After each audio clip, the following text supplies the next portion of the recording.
होइन मान्छे क्या होइन कोही पनि गलत हुँदैन कि सबै मान्छे सही हुन्छ कि आफ्नो ठाउँमा कि होइन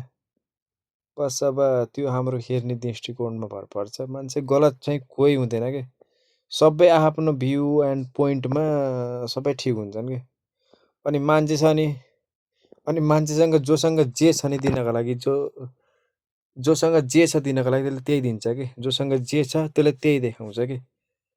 भनौँ त तपाईँसँग राम्रो विचार छ भने तपाईँले त्यही राम्रो विचार दिनुहुन्छ कि राम्रो कुरा गर्नुहुन्छ अब कसैसँग विचार छैन केही छैन धन छ भने त्यही धनको सो अफ गर्छ कि अब कसैसँग राम्रो गाडी छ बुलेट छ इत्यादि छ भने त्यसले त्यही सो अफ गर्छ कि कसैसँग बडी छ देख्नुहुन्छ नि त मान्छेले नाना थरी चिजहरू देखाइरहेको हुन्छन् कि कसैसँग बडी छ उनीहरूले त्यही बडी देखाउँछन् कि त्यही बडी अब उनीहरूको अब देखाउनलाई अब जे छ त्यही देखाउनु त मान्छेले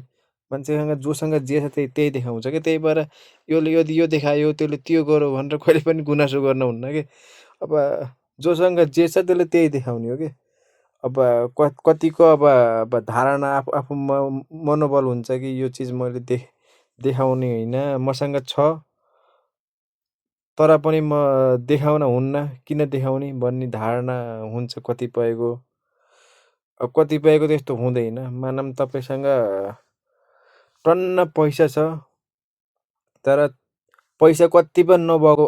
मान्छेको अगाडि तपाईँले त्यो पैसा देखाउनु भयो भने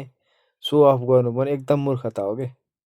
त्यो भनेको त्यो अर्को मान्छेलाई निच देखाउनु जस्तो बराबर भयो नि त उसँग गएर केही पनि छैन बडी छोडी केही छैन उसँग गएर बडी देखाइयो भने के भयो ऊ पनि त उसलाई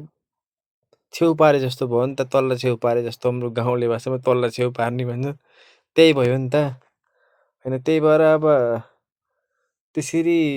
सिचुएसन हेरी हुन्छ होइन के देखाउने के नदेखाउने भनेर अब त्यही हो गलत कोही नि हुँदैन अब मान्छेको अब अरू कुरा हुन्छ नि त अब हामीसँग विचार नमिल्ने मात्रै त हो नि त होइन अब हामी अब वार्तालाप गरिन्छ कोसँग त्यो ठिक एउटाले त्यो ठिक भन्छ अब एउटाले त्यो ठिक भन्छ उसको नजरमा त्यो ठिकै हुन्छ अब त्यही हो सबै कुरो हाम्रो विचार नमिल्नु हो सबै आफ्नो ठाउँमा राइट हुन्छ जस्तो लाग्छ कि मलाई